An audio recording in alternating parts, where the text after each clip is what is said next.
अस्सलाम वालेकुम dear students. आज की इस वीडियो में मैं आप लोगों के सामने ऑनलाइन अप्लाई करूंगा लाइव यूईटी लाहौर के ई कैट के लिए, जो कि ई कैट कंडक्ट किया जाता है पूरे पंजाब में। जितने भी इंस्टीट्यूट होते हैं उनमें इंजीनियरिंग के एडमिशन्स के लिए कंडक्ट किया जाता है। तो अगर आप लोग भी ई कैट के लिए अप्लाई करना चाहते हैं तो इस वीडियो को फॉलो कीजिएगा। मैं आपके सामने लाइव अप्लाई करूंगा और आपने भी वही स्टेप करने वैसे के वैसे, ताकि आप लोगों से कोई गलती ना हो और आप प्रॉपरली इसमें ऑनलाइन अप्लाई कर पाएँ। फर्स्ट ऑफ़ ऑल आप लोगों ने गूगल पर आना है और आप चाहे मोबाइल से अप्लाई करें चाहे कंप्यूटर से अप्लाई करें, बिल्कुल सेम फंक्शन होगा। तो फर्स्ट ऑफ़ ऑल आपने गूगल में यूईटी लाहौर टाइप करना है और आप लोगों के पास एक ऊपर वेबसाइट आएगी, UET Lahore university of engineering and technology. और यहाँ पर आप लोगों को ऊपर एक वेबसाइट नज़र आएगी www.uit.edu.pk। तो सिंपली आप लोगों ने इसके ऊपर क्लिक कर देना है, जो कि आप लोगों को uit.edu वाली वेबसाइट मिलती है। आपके सामने इस तरह का होम पेज होगा, जैसा कि आप स्क्रीन के ऊपर देख सकते हैं। यहाँ पर university of engineering and technology का लोगो बना हुआ है। यहाँ पर आप लोगों को एक एडमिशन्स का ऑप्शन मिल जाएगा, या अगर आप लोग मोबाइल पर अप्लाई करें तो आपको यहाँ पर एक 3 जो है लाइनें नज़र आ रही होंगी, आपने उनके ऊपर क्लिक करना है और उसके बाद आपको एडमिशन वाला सेक्शन मिलेगा। और उसके बाद आप लोगों ने यहाँ पर ऑनलाइन एडमिशन पोर्टल का ऑप्शन मिल जाएगा, आपने इसके ऊपर क्लिक कर देना है। अब ये जो ऑनलाइन एडमिशन पोर्टल है, यहाँ से हम लोगों ने अप्लाई करना है ऑनलाइन इंजीनियरिंग टेस्ट के लिए, जो कि ई कैट कहलाता है। आपकी आसानी के लिए मैंने नीचे डिस्क्रिप्शन में डायरेक्ट लिंक दे दिया है इसी ऑनलाइन एडमिशन पोर्टल का, ताकि आप लोग इसी एडमिशन पोर्टल के ऊपर डायरेक्ट आ जाएं और आपको गूगल के ऊपर सर्च ना करना पड़े। तो इस पर आने के बाद आप लोगों को यहाँ पर ऑप्शन मिल रहा है if you have token paid challan gate admit card. तो आप लोगों ने अप्लाई करने के लिए सिंपली गेट एडमिट कार्ड के ऊपर क्लिक कर देना है। अब गेट एडमिट कार्ड के ऊपर जब आप क्लिक करते हैं तो आपके सामने एक नया पेज आ जाता है, जो कि इस तरह का है, जो आप स्क्रीन के ऊपर देख सकते हैं। यहाँ पर आप लोगों को एक सीरियल नंबर रिक्वायर्ड है और आप लोगों को ये टोकन नंबर और या फिर जो 12 डिजिट पेड चलान नंबर है। अब ये क्या होता है, ये आप लोगों को 1300 रुपये का, चाहे आप चलान पे करें चाहे आप टोकन ख़रीदें, उसके लिए मैंने एक डेडिकेटेड वीडियो बना दी। ऊपर आप लोगों को लिंक नज़र आ रहा होगा, ये नीचे डिस्क्रिप्शन में भी आप लोगों को लिंक मिल जाएगा। आप लोग उस वीडियो के ज़रिए देख सकते हैं आप टोकन और सीरियल नंबर कैसे हासिल कर सकते हैं, या चलान नंबर जो है वो कैसे हासिल कर सकते हैं। वो लाजमी हासिल करना होगा। 1300 रुपये आप लोगों को फ़ीस उसकी पे करनी होगी, आप उसके बाद ही अप्लाई कर पाएंगे। उसके बगैर आप लोग अप्लाई नहीं कर पाएंगे। और उसकी कंप्लीट डिटेल्स उस वीडियो के अंदर अवेलेबल हैं, ज़रूर देख लीजिएगा। पहले आप लोग टोकन नंबर लें या टोकन लेकर आएँ, और या फिर पेड चलान नंबर जो है आप लोगों के पास होना ज़रूरी है। तो सिंपली अगर आप लोगों के पास टोकन है या आपके पास चलान नंबर है, तो आप लोग यहाँ पर ऊपर सीरियल नंबर दर्ज कर दें और नीचे आप लोग यहाँ पर अपना पेड चलान नंबर दर्ज कर दें। तो जब आप लोग यहाँ पर अपना सीरियल नंबर और यहाँ पर अपना टोकन नंबर दर्ज कर लें, तो उसके बाद आप लोगों को नीचे एक ऑप्शन नज़र आ रहा होगा लॉगिन वाला। आप लोगों ने सिंपली इस लॉगिन के ऊपर क्लिक कर लेना है, ताकि आप लोग इस एडमिशन पोर्टल के ऊपर एंटर हो सकें। नेक्स्ट आपके सामने इस तरह का इंटरफेस होगा, जैसे कि आप स्क्रीन के ऊपर देख सकते हैं। ये एक फॉर्म है और इस फॉर्म में हमारे पास पर्सनल इन्फॉर्मेशन का सेक्शन है। इस पर्सनल इन्फॉर्मेशन के सेक्शन को हम लोगों ने फिलअप करना है। इस सेक्शन को फिलअप करने के लिए फ़र्स्ट ऑफ़ ऑल आप लोगों ने यहाँ पर नेम के बॉक्स में अपना पूरा नेम लिख देना है। नेम वो लिखिएगा जो आपके मैट्रिक के रिजल्ट कार्ड के ऊपर लिखा हुआ है। उसके बाद अपना CNIC नंबर या फॉर्म बी नंबर लिख देना है। उसके बाद आप लोगों ने वही फॉर्म बी या CNIC नंबर दोबारा से लिख देना है। उसके बाद अपना ईमेल एड्रेस लिखिए। याद रखिएगा अपना ईमेल एड्रेस वो लिखिए जो आपके पास इस वक्त अवेलेबल है। अगर आपके पास कोई ऐसा ईमेल एड्रेस नहीं है जिसका आपको पासवर्ड याद नहीं है, जो आपके पास अवेलेबल नहीं है, तो आप नया बनाकर यहाँ पर दर्ज कर दीजिए। उसके बाद अपना यहाँ पर आप लोगों ने जेंडर सेलेक्ट कर लेनी है, मेल या फीमेल। उसके बाद अपनी डेट ऑफ बर्थ को सिलेक्ट कर लीजिए। उसके बाद अपने वालिद साहब का नाम लिख दीजिए। अपने वालिद साहब का CNIC नंबर यानी ID कार्ड नंबर लिख दीजिए। उससे नीचे अपना पोस्टल एड्रेस लिखिए और उसके बाद अपना परमानेंट एड्रेस लिखिए। अगर सेम है तो वही दोबारा से लिख दीजिए। उसके बाद अपना जो है प्रोविंस या एरिया सेलेक्ट कर लेना है, जो आपका सूबा है। उसके बाद आप लोगों ने जो है यहाँ से अपना सिटी सेलेक्ट कर लेना है। उसके बाद अपना डिस्ट्रिक्ट सेलेक्ट कर लेना है। और उसके बाद आप लोगों ने डिस्ट्रिक्ट ऑफ डोमिसाइल, जिस डिस्ट्रिक्ट आपका डोमिसाइल है वो सिलेक्ट कर लेना है। उसके बाद यहाँ से आप लोगों ने रिलीजन सेलेक्ट कर लेना, यानी कि अपना मज़हब सेलेक्ट कर लेना। उसके बाद अपना कॉन्टैक्ट नंबर लिख देना। उसके बाद अपना सेल नंबर। अब अगर आप लोगों के पास 2 सेल नंबर हैं तो यकीनन आप लोग जो है यहाँ पर 2 लिख दीजिएगा। अगर आप लोगों के पास एक ही है तो आप लोग 2 खानों में उसी को रिपीट कर दीजिएगा, सेम दोनों के अंदर लिख दीजिएगा। उसके बाद आप लोगों को नीचे मूव करना है एंट्री टेस्ट सब्जेक्ट इन्फॉर्मेशन की जगह पर। अब यहाँ पर आप लोगों से कुछ इन्फॉर्मेशन मांगी जा रही है, जिनमें choose your entry test subject combination.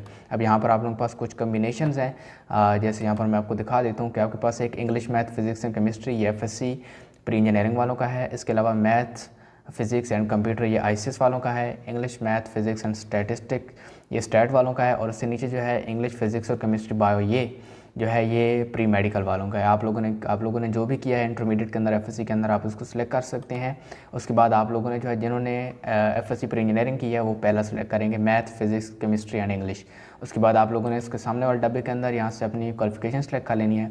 जैसे अगर किसी ने प्री इंजीनियरिंग किया है तो वो inter physics chemistry and math को सिलेक्ट करेगा।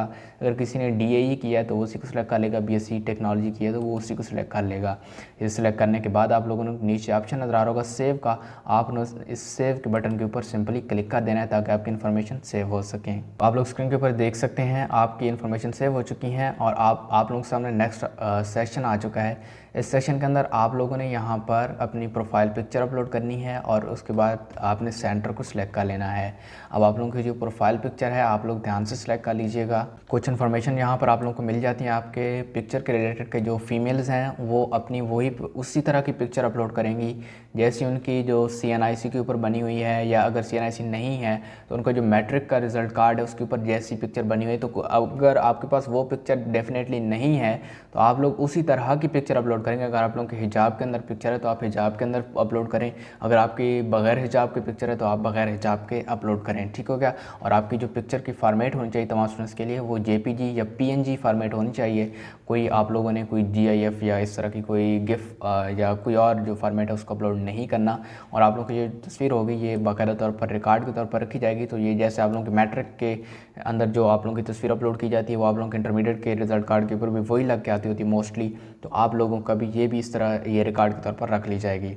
आप लोगों ने अपलोड करने के लिए सिंपल यहाँ पर चूज़ फाइल का ऑप्शन नज़र आ रहा होगा, आप लोगों ने यहाँ पर चूज़ फाइल के ऊपर क्लिक कर देना है। आप चूज़ फाइल के ऊपर क्लिक करके अपने मोबाइल या कंप्यूटर के अंदर जो आपके पास तस्वीर सेव पड़ी है वही तस्वीर आप लोग यहाँ पर अपलोड कर देंगे। तो मैं भी चूज़ कर लेता हूँ, सिंपली चूज़ फाइल के ऊपर क्लिक करके चूज़ कर लेते हैं। तो जैसे आप स्क्रीन के ऊपर देख सकते हैं मैं यहाँ पर अपनी तस्वीर को सिलेक्ट कर रहा हूँ, उसके बाद ओपन के ऊपर क्लिक करना है और यहाँ पर हमारी जो तस्वीर है वो ऑटोमेटिकली यहाँ पर अपलोड हो जाएगी। अपलोड करने के लिए आप लोगों को यहाँ पर नीचे अपलोड पिक्चर का ऑप्शन नज़र आ रहा होगा, यहाँ पर इसके ऊपर आप क्लिक करेंगे तो आपकी जो तस्वीर है वो लोड हो जाएगी और आपके सामने यहाँ पर स्क्रीन के ऊपर आ जाएगी। जैसे कि आप देख सकते हैं यहाँ पर मेरी तस्वीर जो है वो यहाँ पर अपलोड हो चुकी है। अगर आप इसको चेंज करना चाहें या रिमूव करना चाहें तो आपको यहाँ पर रिमूव पिक्चर का ऑप्शन नज़र आ रहा होगा, इसके ऊपर आप क्लिक कर सकते हैं। इसके बाद आप लोगों ने नीचे मूव करना है और नीचे आप लोगों के पास सेंटर की इन्फॉर्मेशन चाहिए। अब यहाँ पर आप लोगों ने अपने सेंटर की इन्फॉर्मेशन देनी है। सेंटर सेलेक्ट करने के लिए आप लोगों ने फर्स्ट ऑफ ऑल अपना डिस्ट्रिक्ट या टेस्ट सिटी सेलेक्ट कर लेना है। अब अपना जो डिस्ट्रिक्ट या टेस्ट सिटी होगा वो टेस्ट सिटी आप लोगों ने वो सिलेक्ट करना है जहाँ पर आप टेस्ट देना चाहते हैं। ये सारे के सारे यहाँ पर जो है सिटीज़ लिखी हुई हैं, इन्हीं सिटीज़ में से कोई एक आप लोग यहाँ से सिलेक्ट करेंगे, ठीक हो गया। जो भी आप लोग जो है यहाँ पर सिलेक्ट करना चाहते हैं वो आप लोग बड़ी आसानी के साथ इन्हीं में से एक चॉइस कर सकते हैं।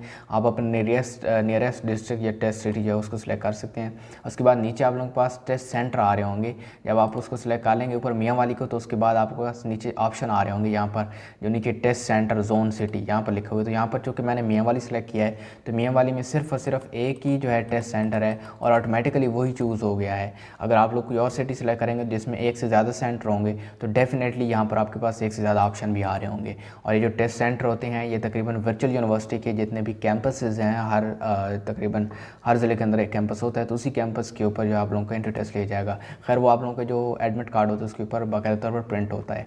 इसके बाद आप लोगों को नीचे ऑप्शन नज़र आ रहा होगा सेव का, आपने सेव के ऊपर क्लिक कर देना है ताकि आपकी इन्फॉर्मेशन जो है ये सेव हो सकें। तो आप लोग स्क्रीन के ऊपर मुलाहिज़ा कर सकते हैं ये मेरा एडमिट कार्ड है। आप लोगों का भी इस तरह से एडमिट कार्ड आ जाएगा और मैं आप लोगों को यहाँ से डिटेल्स दिखा देता हूँ। डिटेल में आप लोगों के पास यहाँ पर आप लोगों का जो टेस्ट सिटी है वो आ रहा होगा, टेस्ट सेंटर की मालूमात आ रही होंगी यहाँ पर।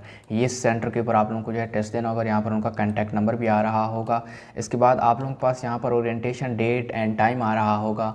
अब जो ओरिएंटेशन डेट एंड टाइम होता है ये ओरिएंटेशन डेट वो डेट होती है जिस दिन आप लोगों को वैसे एक डेमो के तौर पर एक टेस्ट के लिए बुलाया जाता है उसी सेंटर के ऊपर जो आपने सेलेक्ट किया होता है और ये उस टाइम के अंदर आप लोगों ने जाकर उस को जो है अटैम्प्ट करना होता है, इसलिए ताकि आप लोगों की प्रैक्टिस हो, आपको पता चले कि ECAT किस तरह का होता है।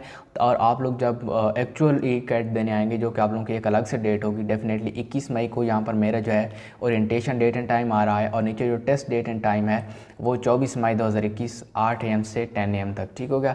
अब ये मेरा टेस्ट डेट है, लेकिन आप लोगों का जो ओरिएंटेशन डेट होती है वो वैसे एक मॉकअप टेस्ट होता है, वैसे एक आप लोगों से जो है डेमो टेस्ट लिया जाता है। इंटर टेस्ट में आपको समझाया जाता है कि ECAT किस तरह का आएगा, ठीक है।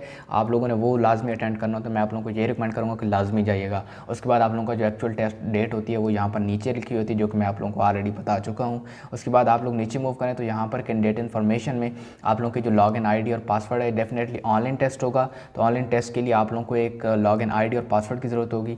आप ये आईडी अपनी और इस पासवर्ड को जब जो ही देंगे उधर एंटर करेंगे, लॉगिन करेंगे, तभी आप लोगों का जो है टेस्ट स्टार्ट किया जाएगा। ठीक हो गया। और ये आप लोगों की मोस्ट इंपॉर्टेंट चीज़ है। आप लोगों की जो ओवरऑल स्लिप होती है उसके अंदर ये चीज़ सबसे ज़्यादा इंपॉर्टेंट होती है, जो कि आप लोगों का लॉगिन आईडी और पासवर्ड है। मैं आप लोगों को रिकमेंड करूँगा कि ये कहीं ना कहीं ज़रूर लिख लीजिएगा। और आप लोग ये अपनी जो रोल नंबर स्लिप है इसको डाउनलोड भी कर लीजिए और इसका प्रिंट भी निकलवा लीजिए। अगर आप लोग अभी आपके पास कोई प्रिंटर वगैरह नहीं है तो आप सिंपली इसको जो है डाउनलोड कर लें और कहीं से किसी शॉप से जाकर इसको प्रिंट करवा लीजिएगा। उसके बाद आप लोगों ने यहाँ पर नीचे कुछ इन्फॉर्मेशन है जो आप लोगों को ज़रूरी है आप लोगों के लिए, कि आप लोगों ने जो है अपनी असल फ़ोटो, शनाख्त और जो कौमी शनाख्त कार्ड या पासपोर्ट या मैट्रिक या फर्स्ट ईयर सर्टिफिकेट या डोमिसाइल आप लोगों का है उसको आपने साथ लेकर जाना है। जिस दिन आप टेस्ट पर जाएंगे, कैलकुलेटर, किताबें, नोटबुक्स, मोबाइल फ़ोन, हैंडबैग को टेस्ट वगैरह में जो हाल के अंदर जो है आपके सेंटर के ऊपर लेकर जाने की इजाज़त नहीं होगी। रफ काम के लिए आप लोगों को 3 खाली शीट की इजाज़त है। सुपरडेंट से मंजूरी लेना ज़रूरी है। डेफिनेटली वहाँ पर जो सुपरडेंट होगा उससे आप लोग मंजूर करवा सकते हैं। ठीक है।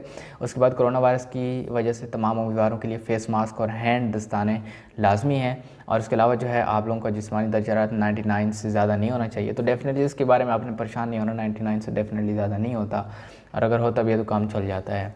बाय द वे आप लोगों ने जो है यहाँ पर अपना फेस मास्क और हैंड ग्लव्स ज़रूर लेकर जाने हैं। और इसके बाद आप लोगों ने अपनी जो आप लोगों की रोल नंबर स्लिप है इसके ऊपर यहाँ पर आप लोगों ने अपने जो है सिग्नेचर भी करने हैं। आप लोगों ने अपने सिग्नेचर यहाँ पर सिग्नेचर ऑफ कैंडिडेट की जगह करके लाने हैं। और अगर आप लोग जो है आप लोगों का एडमिट कार्ड गुम हो जाता है तो आप लोग दोबारा से अपना इसी वेबसाइट के ऊपर अकाउंट लॉगिन करके इसको दोबारा से भी प्रिंट कर सकते हैं। अब आप लोगों को यहाँ पर काम ख़त्म होता है। ये आप लोगों का एडमिट कार्ड आ चुका है, इसको आप डाउनलोड और प्रिंट कर सकते हैं। टोटल इतना सारा था। आप लोगों की ECAT की रजिस्ट्रेशन हो चुकी है।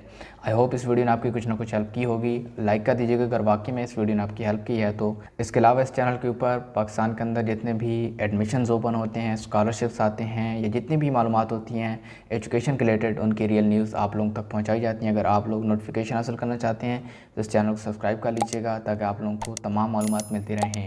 खैर मिलते हैं किसी और वीडियो में, तब तक अपना बहुत सारा ख्याल रखिएगा। मेरी तरफ से सब लोगों को अल्लाह हाफिज़।